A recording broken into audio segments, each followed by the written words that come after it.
Vidya Bharati maths के YouTube channel पर आप सभी का हार्दिक स्वागत है। आज के इस वीडियो में हम कक्षा 10वीं विज्ञान के अध्याय 3 जिसका नाम है धातु और अधातु के 34 अति महत्वपूर्ण प्रश्नों के प्रथम भाग को हल कर रहे हैं। तो चलिए वीडियो को शुरू करते हैं। आप सभी से रिक्वेस्ट है कि वीडियो को अंत तक अवश्य देखें ताकि इस अध्याय के जितने भी प्रश्न है वो आपको अच्छे से समझ में आ सके। तो पढ़ते हैं प्रश्न संख्या 1 की ओर।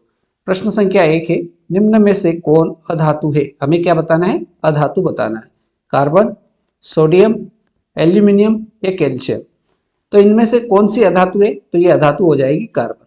ऑप्शन ए बिल्कुल करेक्ट आंसर हो जाएगा। कार्बन का जो संकेत होता है वो सी होता है, सोडियम का जो संकेत होता है वो Na होता है और सोडियम अधिक क्रियाशील होती है, इस कारण से इसको मिट्टी के तेल में रखा जाता है। एल्यूमिनियम का संकेत होता है Al और कैल्शियम का जो संकेत होता है वो है Ca। इतनी बात आपको याद रखना है। बढ़ते हैं आगे प्रश्न नंबर 2 की ओर। निम्न में कौन उपधातु है? Zn, Ca, Ge या C? तो इनमें से अपने को बताना है कि कौन सी उपधातु है। तो Zn का मतलब क्या होता है? ये होता है जिंक। क्या होता है? जिंक। Ca का मतलब क्या होता है? कैल्शियम। Ca किसका संकेत है? कैल्शियम का। और Ge किसका संकेत है? ये संकेत है जर्मेनियम का। जर्मेनियम। और C किसका संकेत है? कार्बन का। अब हमें बताना है कि इनमें से कौन सी उपधातु है।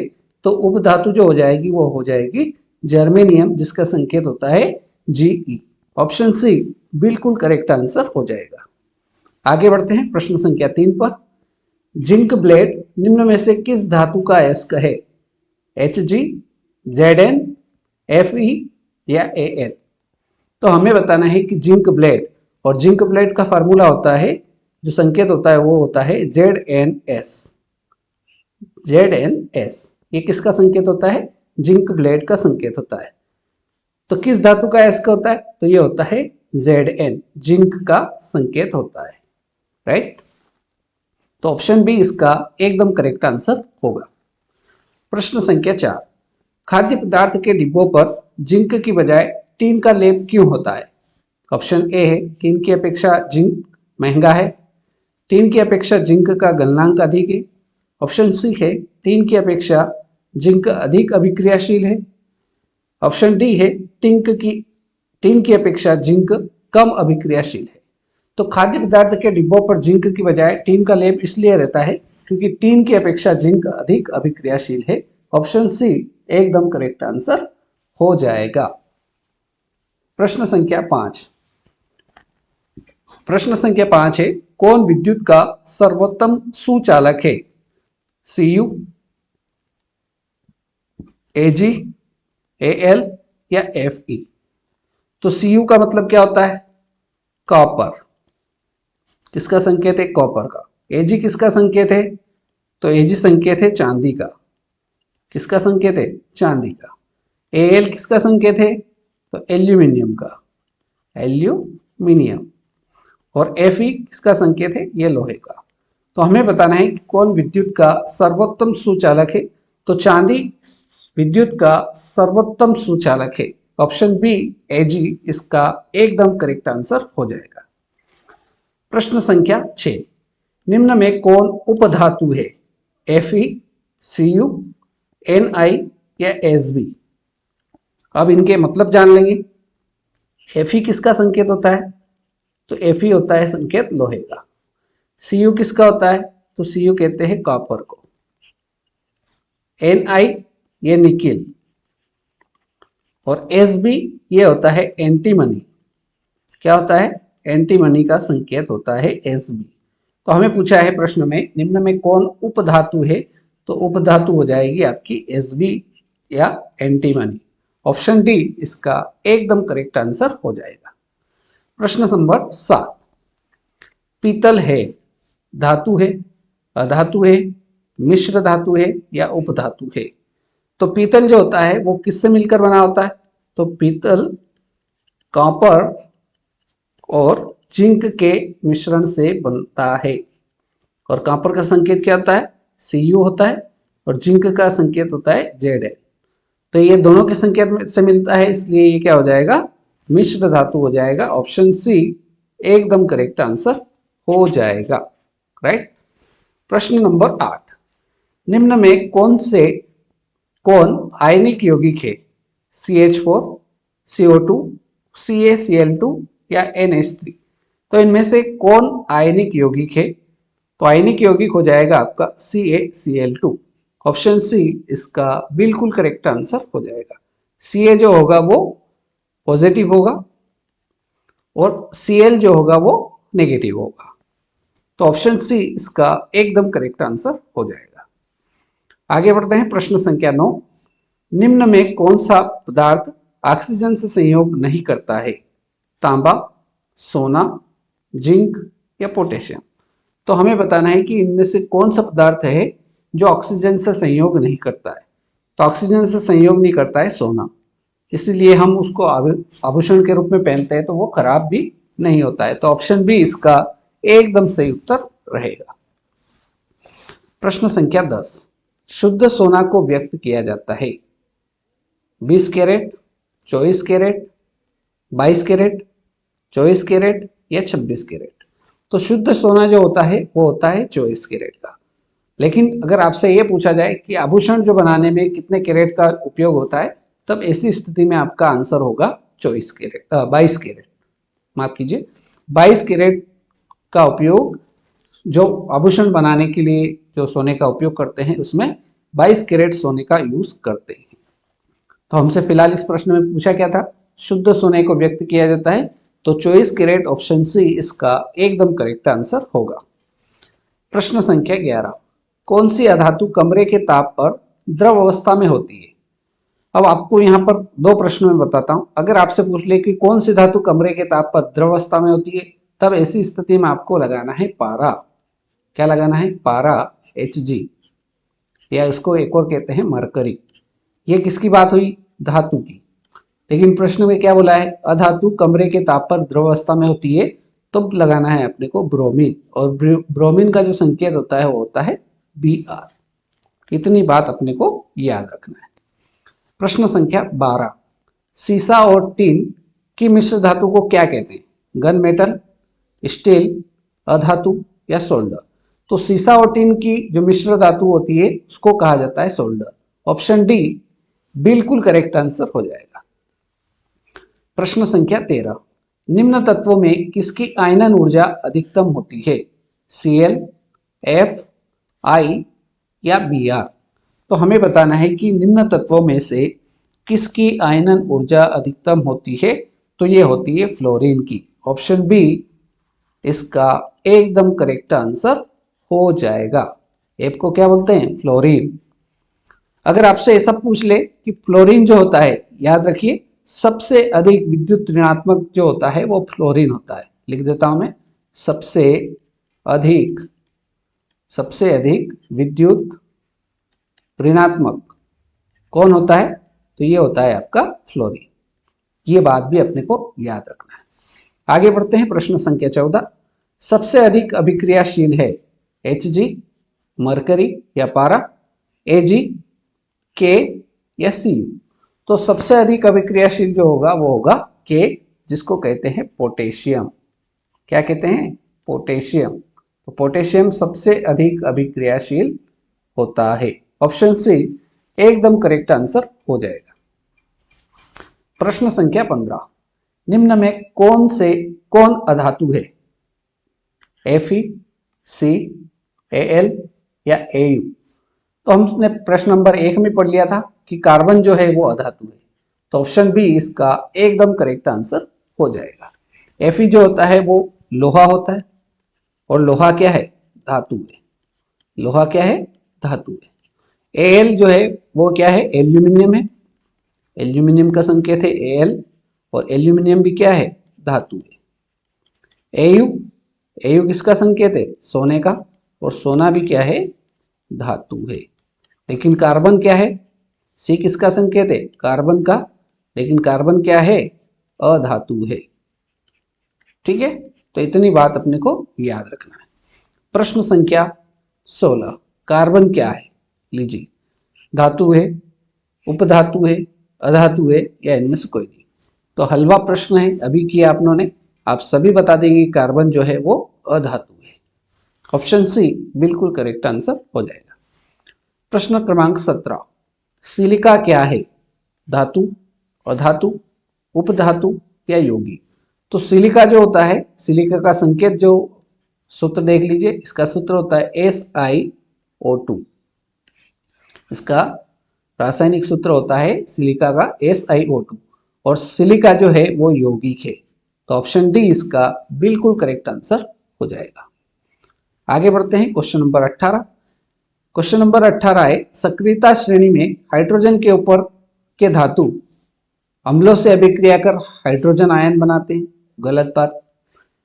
बी है, अम्लों से अभिक्रिया कर हाइड्रोजन गैस बनाते हैं, बिल्कुल सही बात है। तो ऑप्शन बी इसका एकदम करेक्ट आंसर हो जाएगा। सक्रियता श्रेणी में हाइड्रोजन के ऊपर के धातु अम्लों से अभिक्रिया कर हाइड्रोजन गैस बनाते हैं। ऑप्शन बी इसका एकदम करेक्ट आंसर होगा। प्रश्न संख्या 19, उच्च विद्युत धनात्मकता के कारण धातु के परमाणु बनाते हैं। प्रश्न फिर से पढ़ देता हूं। उच्च विद्युत धनात्मकता के कारण धातु के परमाणु बनाते हैं। धनायन, ऋणायन, उदासीन आयन या सहसंयोजक बंध।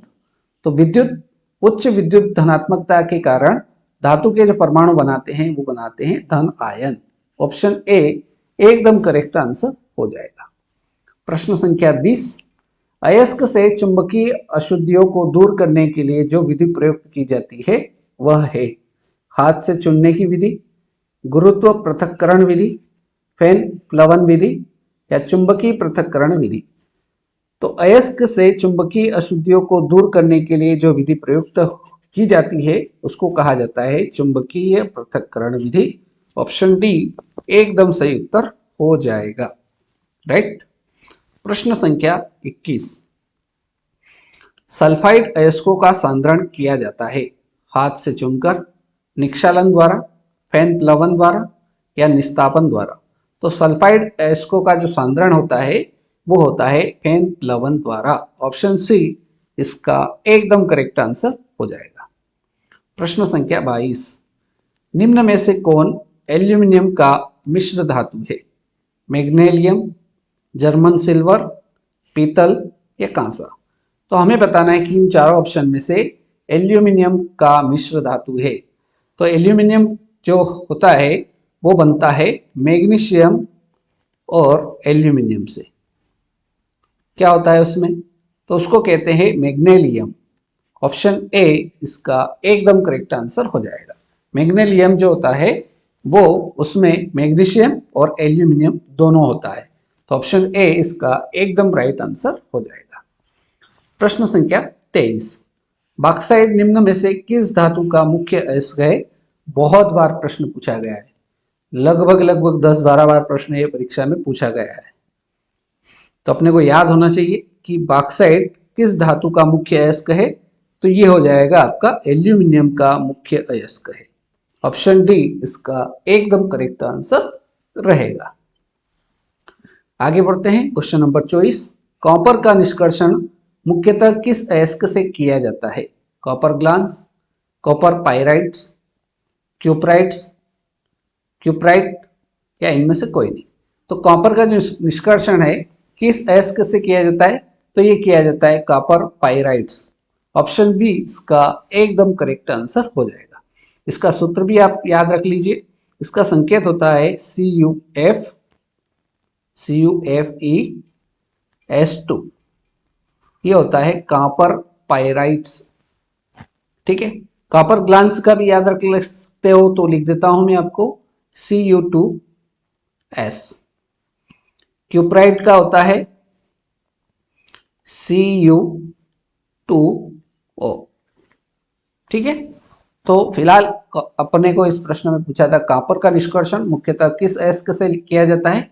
तो ये किया जाता है कॉपर पाइराइट्स, जिसका संकेत होता है CuFeS2। ये महत्वपूर्ण प्रश्न है। आगे बढ़ते हैं क्वेश्चन नंबर 25, निम्न में से किस धातु का गलनांक सबसे कम है? Al, Na, Cu या Fe।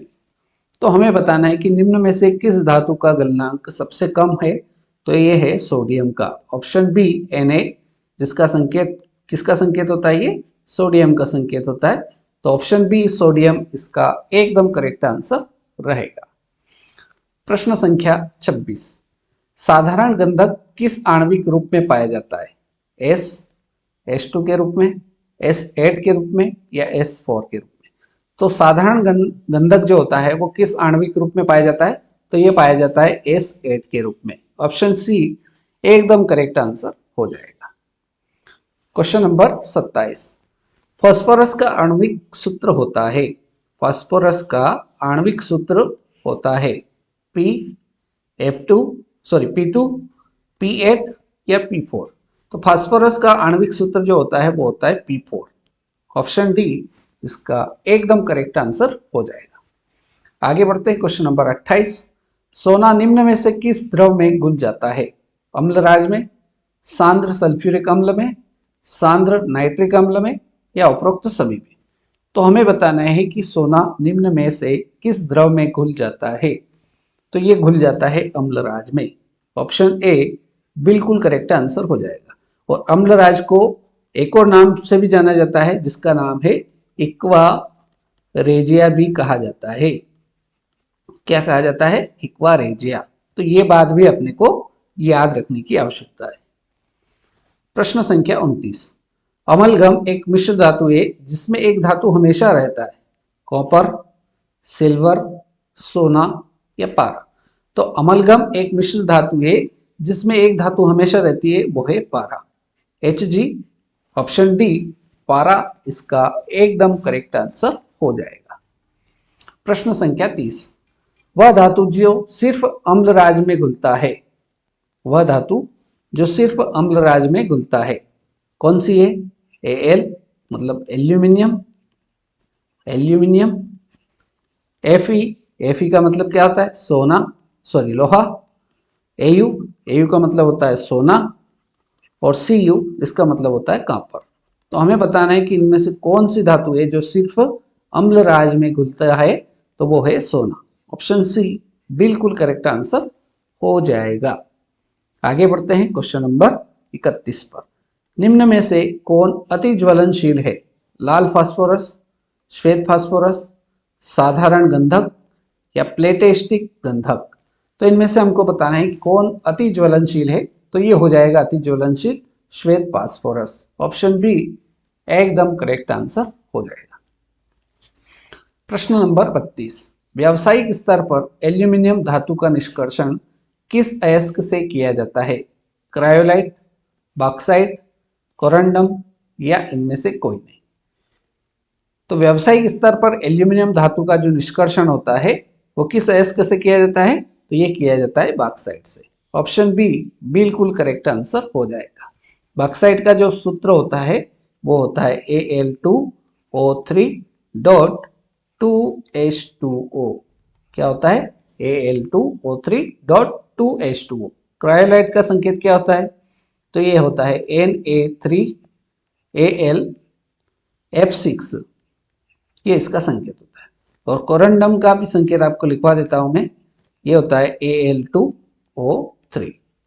ठीक है, तो ये आपको याद रखना है। आगे बढ़ते हैं क्वेश्चन नंबर 33, लोहे के निष्कर्षण में चूना पत्थर कैल्शियम सिलिकेट, कैल्शियम सिलिकेट का फॉर्मूला क्या होता है? तो ये होता है CaSiO4।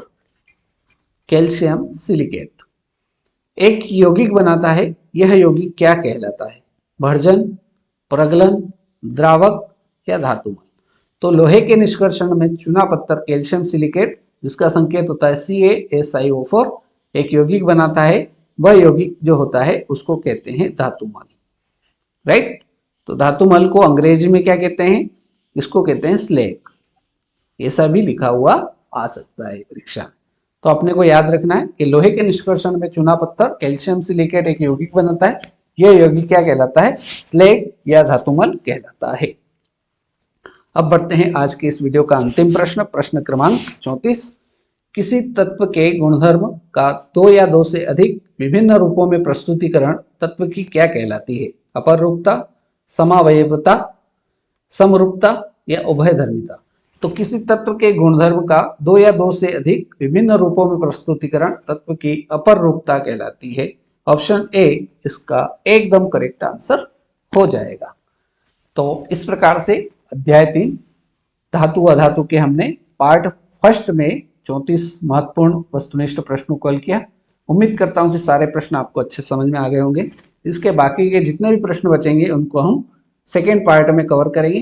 तो इस प्रकार से 2 पार्ट में आपके इस अध्याय के जितने भी ऑब्जेक्टिव बन सकते हैं सारे को अपन कवर कर लेंगे, ताकि परीक्षा में आपका एक भी प्रश्न जो है वो आउट ऑफ नहीं आ सके।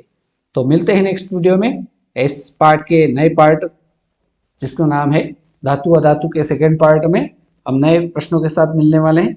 तब तक के लिए जय हिंद, जय भारत।